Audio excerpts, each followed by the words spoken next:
वर्षों की मेहनत के बाद प्रमुख आचार्यों, मुनिराजों और विद्वानों से, प्रतिष्ठाचार्यों आदि से चर्चा करने के बाद, विभिन्न ग्रंथों का स्वाध्याय करने के बाद एक बात सामने आई है कि सूतक पातक के मामले में विभिन्न विभिन्न नगरों में, विभिन्न विभिन्न श्रावकाचारों में अलग अलग प्रकरण मिलते हैं। जब ग्रंथों का स्वाध्याय किया तो उसके कुछ बिंदु तैयार हुए हैं जो आपके लिए इस शंका का समाधान करने के लिए सामने रख रहे हैं, और ये सभी प्रामाणिक आचार्यों के द्वारा ग्रंथों से लिए गए हैं। विभिन्न प्रतिष्ठाचार्यों आदि से, विद्वानों से चर्चा करने के बाद ये बिंदु दिए जा रहे हैं, और यह सूतक सुधार के लिए महत्वपूर्ण बिंदु हैं।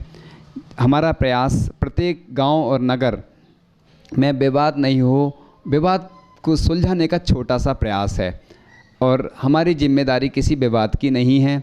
हमारा प्रयास है कि इस समस्या का समाधान आपको मिले, और इस सूतक पातक संबंधी जो भी विवरण दिया जा रहा है उसमें सूतक पातक में देवशास गुरु का स्पर्श वर्जित है, एवं अभिषेक, द्रव्य पूजा, आरती, गंधोदक का पात्र छूना, पूजन के बर्तन, माला एवं साधुओं की वैयावृत्ति एवं आहारदान वर्जित है, एवं सिर्फ गर्भगृह में प्रवेश वर्जित है।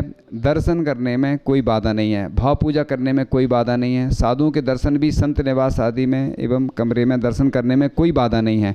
मंदिर की चटाई आदि पर बैठ सकते हैं, लेकिन साध सभा में बैठकर स्वाध्याय सुन सकते हैं।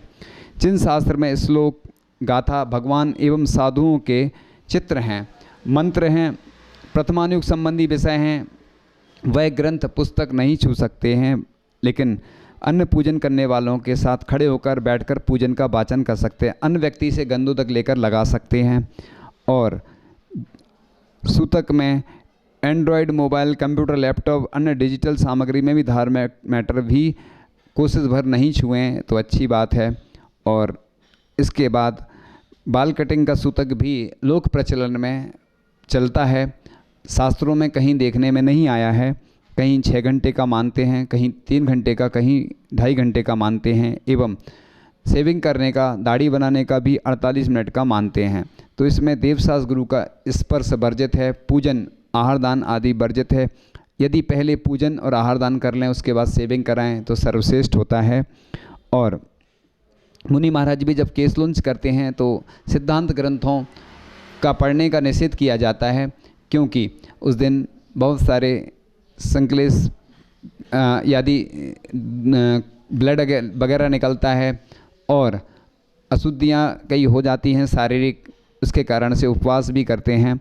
और आगे बढ़ते हुए बंटवारे या वैमनस्यता में सूतक, तो सूतक पर संपत्ति बंटवारे या अन्य स्थान पर विदेश में रहने पर पारिवारिक वैमनस्यता होने का प्रभाव नहीं पड़ता।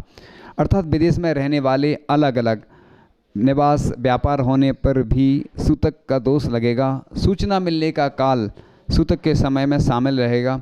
सूतक मिलने पर जितने दिन का सूतक शेष हो उतने दिन सूतक मानना चाहिए। तो सूतक किसे नहीं लगता? सूतक का प्रभाव वंश व गोत्र के अनुसार लगता है। यही कारण है कि विवाहिता स्त्री पुत्री सूतक से अशुद्ध नहीं होती। प्रतिष्ठा पाठ के अनुसार प्रतिष्ठा कार्य में सम्मिलित पात्रों का सकलीकरण एवं नांदी विधान के बाद जिसमें शुद्धि करके गोत्र परिवर्तन किए जाता है, सूतक का दोष नहीं लगता है। सकलीकरण के बाद सूतक नहीं। इसी प्रकार धार्मिक आयोजन में संलग्न पात्र जिसका सकलीकरण हो चुका हो उनको भी सूतक नहीं लगता है, परंतु ऐसे पात्रों का सूतक स्थान में जाना, उस आयोजन में सम्मिलित होना, सूतक में अशुद्ध व्यक्तियों से संपर्क करना वर्जित है। यदि पात्र इन कार्यों को करता है तो वह अशुद्ध ही माना जाएगा, अर्थात सूतक का शौच उसे मानना होगा। गर्भवती महिला 5 माह तक आहार दान दे सकती हैं। भगवती आराधना और मूलाचार ग्रंथ के पिंड शुद्धि अधिकार में ऐसा वर्णन आया है।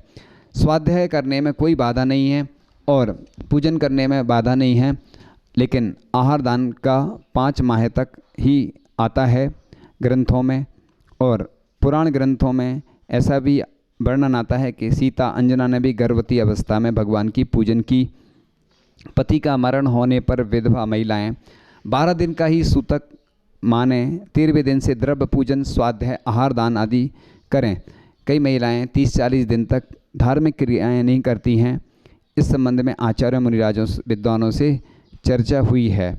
और जन्म या मृत्यु के दिन 3रे दिन तक मंदिर के बाहर जहाँ से प्रतिमा के दर्शन होते हों या मानस स्तंभ आदि के दर्शन होते हों तो अवश्य करें, क्योंकि भगवान के दर्शन करने का किसी भी शास्त्रों में निषेध नहीं है।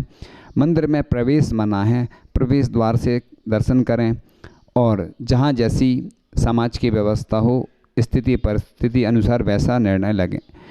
24 घंटे का सूतक नहीं लगता है। अन्य के मरण होने पर, किसी के यहाँ मरण के बाद बैठने जाते हैं अथवा अंतिम संस्कार में शामिल होते हैं तो दूसरे दिन प्रातःकाल पूजन एवं आहारदान कर सकते हैं। 24 घंटे का सूतक नहीं लगता है अन्य के मरण पर, क्योंकि आचार्यों मुनिराजों से चर्चा आदि हुई है।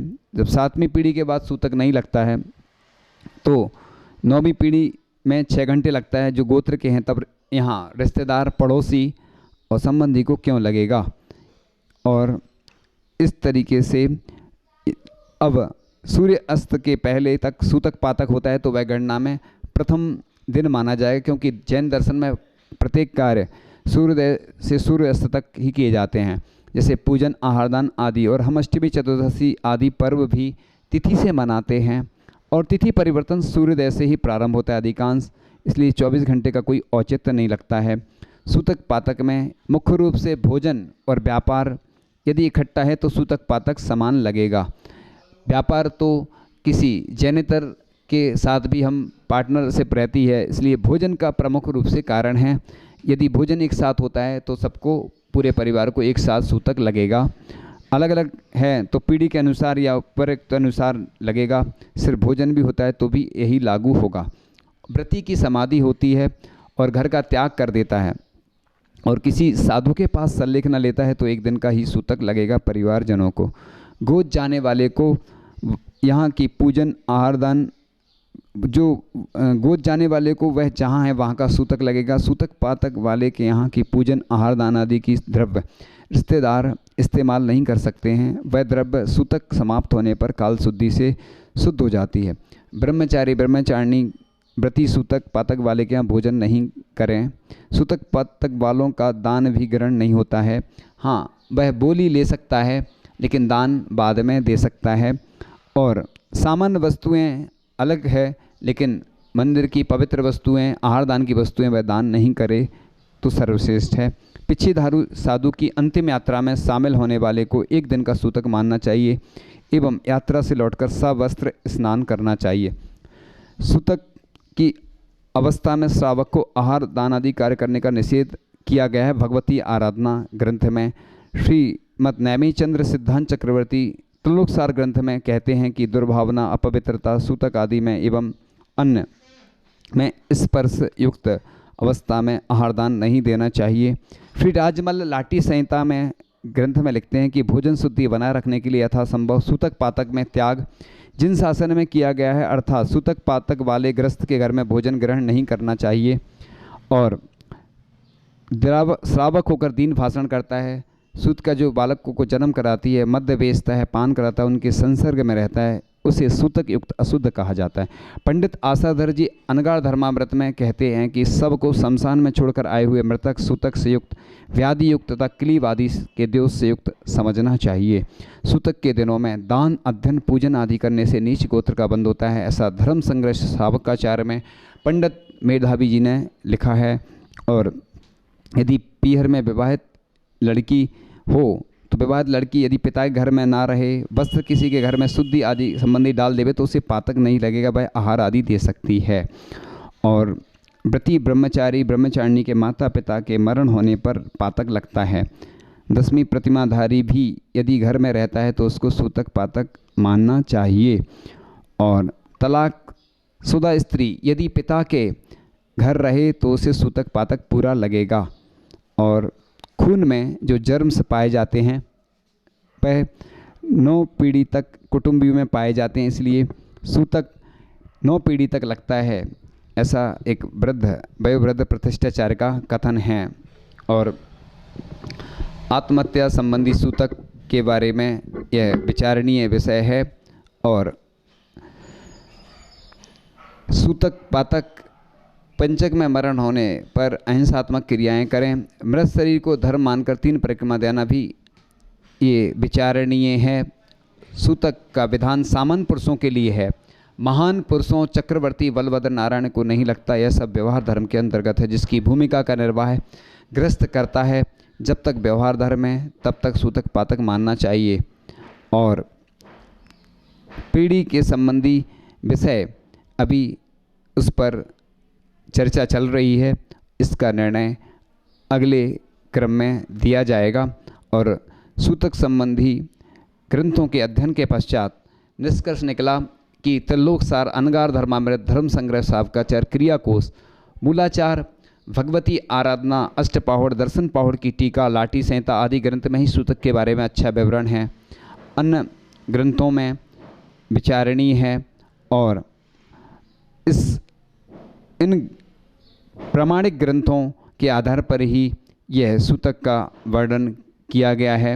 और सभी जिनवाणी एवं अन्य पुस्तकों में त्रिगुणाचार आदि का मिलता जुलता वर्णन मिलता है।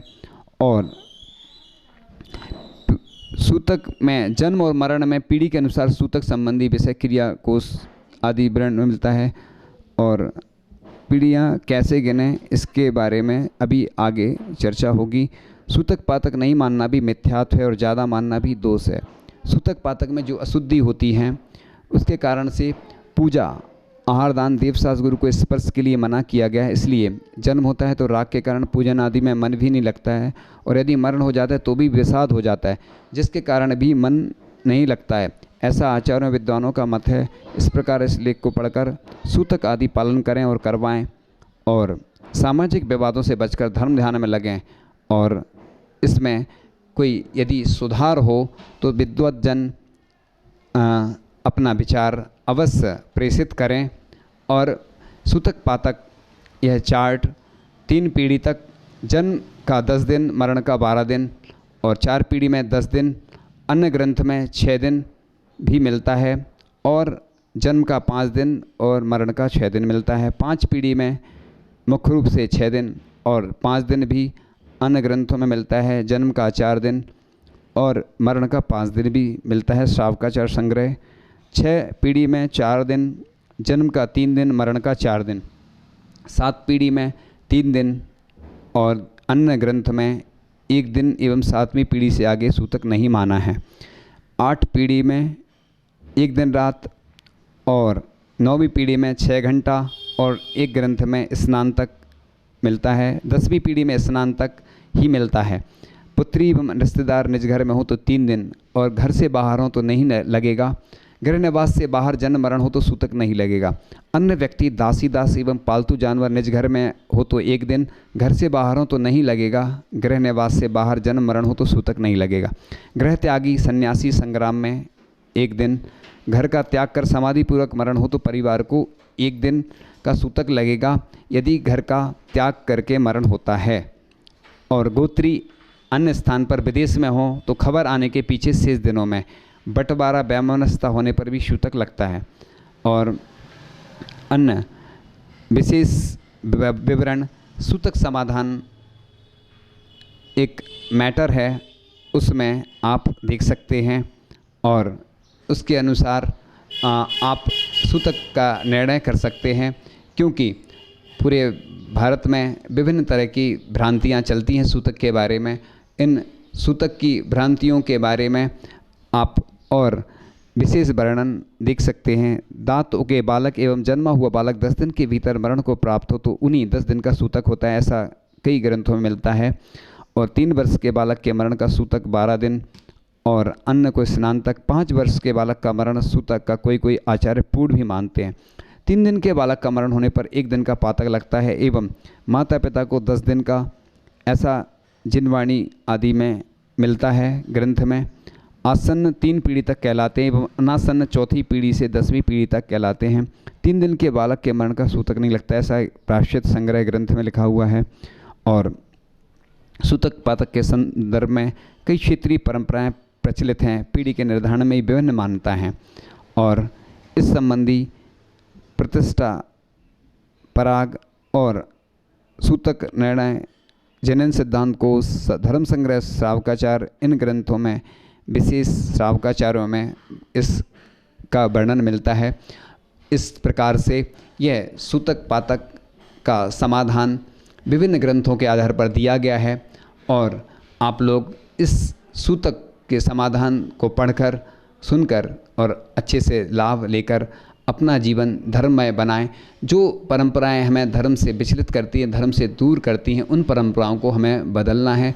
क्योंकि जब किसी का जन्म होता है तो जन्म के समय उसको विषाद हो जाता है, जन्म के समय प्रसन्नता होती है, मरण के समय विषाद हो जाता है, तो उसके कारण से सूतक लगता है। क्योंकि जब वह मंदिर जाता है और मंदिर जाएगा और खुद स्वयं अशुद्ध होते में जब जाएगा और गर्भगृह के अंदर प्रवेश नहीं होता है, वह पूजन करने जाएगा, हो सकता है जब किसी का मरण हो जाता है वह दुखी रहता है, तो मंदिर का वातावरण भी खराब हो सकता है और दूसरा वह उतना पवित्र नहीं होता है उस समय। क्योंकि 3 दिन तक विशेष अशुद्धि मानी गई है जन्म की और मरण की, क्योंकि 3 दिन तक विशेष अशुद्धि रहती है। उसके कारण वैज्ञानिक भी मानते हैं कि जर्म्स विशेष उत्पन्न होते हैं, उस समय कितने सारे जीवाणु रहते हैं, जर्म्स रहते हैं, उसके कारण से सूतक की व्यवस्था रहती है। इसलिए ऐसा कहा गया कि आप दूर से रहकर भाव पूजा आदि करें और अच्छे से अपना जीवन बनाएं। और इस संबंधी जो भी विवरण कुछ रह गया है वो अगले बार बताने का प्रयास किया जाएगा, क्योंकि आज जितनी जानकारी दी गई है कम समय में विशेष बताने का प्रयास किया गया है, क्योंकि इस संबंधी विषय बहुत विस्तृत है और संक्षेप में यह विषय दिया जा रहा है, जिससे आप अपनी परंपराएं बदलकर इस सूतक के समाधान को देखकर और अपना निर्णय लें और इससे अपना जीवन धर्ममय बनाएं। इसी भावना के साथ इसमें जो भी त्रुटियां रह गई हैं वह प्रमुख आचार्यों से और विद्वानों से चर्चा करके फिर अगले क्रम में सुधार करके और बताया जाएगा। अभी तक जो विषय उपलब्ध हुआ है वही विषय दिया जा रहा है।